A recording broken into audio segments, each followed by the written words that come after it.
Yeah, I did change, and I'm really glad I changed. This one's wife. No, you can't keep them. Hello, I'm H.G. Tudor.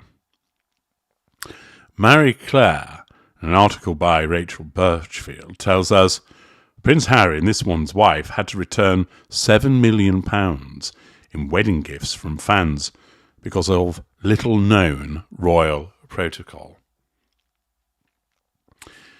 Fans flocked to Windsor for Prince Harry and this one's wife's wedding on May the 19th, 2018, nearly 6 years ago, and still bringing up the past. Many of them bearing gifts. But the Mirror reports royal protocol and a little-known rule dictated that many of the gifts had to be returned. For perhaps understandable reasons, safety being chief among them, members of the royal family are unable to accept any gifts that members of the public bring along with them to meet the royal family in person, be it at a royal wedding, a royal tour, or a royal engagement. Those that brought gifts on site at Windsor had their gifts returned to them. Instead, per an official statement sent out prior to the wedding, well-wishers who wanted to send a gift were to do so by sending it to Kensington Palace, where Harry and this one's wife's offices were at the time. The reason for this was because palace aides wanted to prevent people and companies from using the newlywed Duke and Duchess of Sussex for publicity.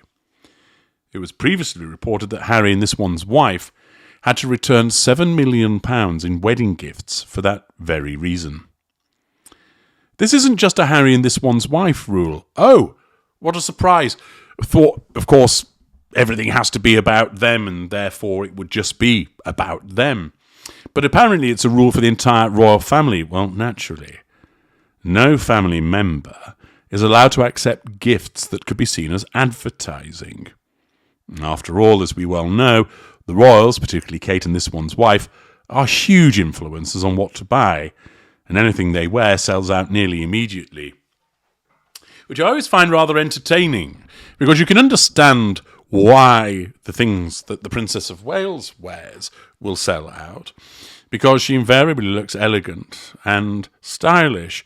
But with regard to this one's wife, is it really the case that there are legions of people out there who decide, I want to look like Kermit going to church, or one of our Jawas is missing, that I want to look like Zebra Crossing by Grift, or Tent by Army Surplus, that I want to look like Chairman Mao visits New York, or the Bouncing Berry of Harlem, that I think that it would be a really good look for me to have the pit stains of doom or a poo emoji hat. And after all, having Hyacinth Bouquet's settee cover would be really decent, or perhaps dressing like a teacup by Royal Doulton, or ultimately being overripe burst tomato lady. Are there really people out there that think to themselves, that's how I want to look?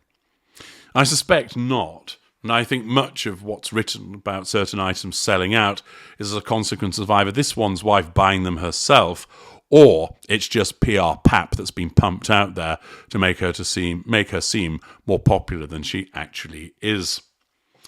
The article tells us the fundamental principle governing the acceptance of gifts by members of the royal family is that no gifts, including hospitality or services, should be accepted which would or might appear to place the member of the royal family under any obligation to the donor, official guidelines read. In fact, Harry and this one's wife did request one wedding gift in particular ahead of their big day, a donation to one of 7 charities of their choice, including Chiva, Crisis, Minor Mahalia Foundation, Scottish Little Soldiers, Street Games, Surfers Against Sewage, it's an interesting one, and the Wilderness Foundation, UK. Thus, an article which is about this one's wife, even though, of course, it applies to all members of the royal family, bringing up the past from nearly 5 years ago in order to control the now.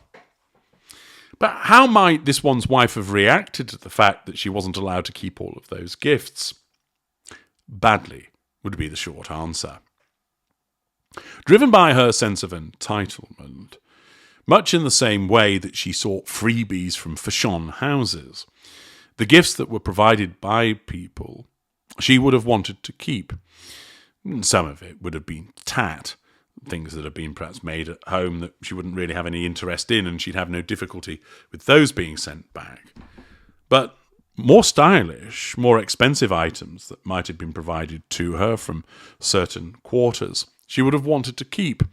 And much in the same way as when she was in Australia, she said, "I can't believe that I'm not being paid for this," when she was doing a sort of meet and greet. She would also think that it was entirely acceptable for her to accept the gifts. After all, they are for her. Who is to say that she shouldn't receive them?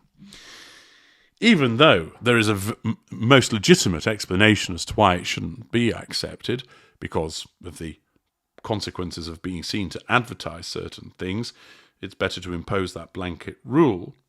The fact remains that this one's wife, like many narcissists, would see that the rules don't apply to her, that she should be allowed to accept them, that it's unfair that she's not allowed to. Driven by her sense of entitlement, her lack of accountability, her inability to follow rules, procedures and conventions and protocols, she would have expected to have kept them, and would not have liked to have been told that, actually, no, you can't. Whichever individual was tasked with explaining to her that she couldn't keep them would have provided her with challenge fuel, and therefore would likely have received a somewhat withering response from her, protesting the ridiculousness.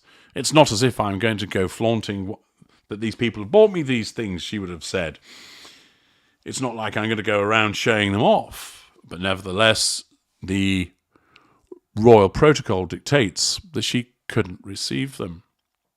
But it is interesting that this is a matter, of course, that took place years ago and is consigned to history.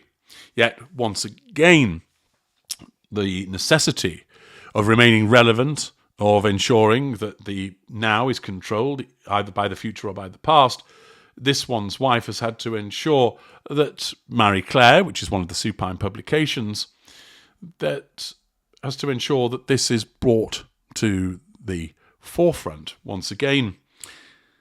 It's not getting past the commenters, though. Carrie, below the line, states, "I like how the headline draws the attention right to Mr. and Mrs.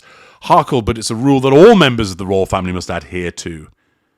They made their own rules and are now finding themselves on the outside looking in, just like everyone else. This is what they wanted. Linda, this isn't new, nor is it news. It's been protocol and rule for all of the royal family, not just the Markles. Even the royal children can only accept small gifts like teddy bears or small toys, which are usually then donated.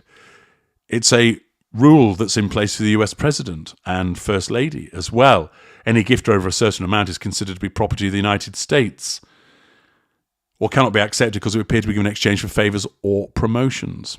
Of course, I'm sure Walmart Wallace was screaming racism, crying about how she can't keep all the things for herself, likely had tears running out of her left eye as she collapsed to the floor upon hearing the news. Kells me, it's a well-known rule, but I met Megalodon was chewing nails over the loss of the freebies. Ira, I know, I was upset when they returned my gift of one-way tickets to Mongolia. Julie, they got married in 2018. How is this news in 2024? MD11 must be a slow news day to bring up news several years old. And of course, people can see quite readily that it's just another PR exercise of mentioning this one's wife, but also you'll see the way that those commenting recognise the way that this one's wife would respond to being told that she could not keep the gifts. What I've noticed is invariably I always have a look at below the line when I'm commenting upon various articles for the purpose of educating you about narcissism, is that there is a clear and increased awareness of what she's about and the condemnation that comes with it. I'm H.G. Tudor. Thank you for listening.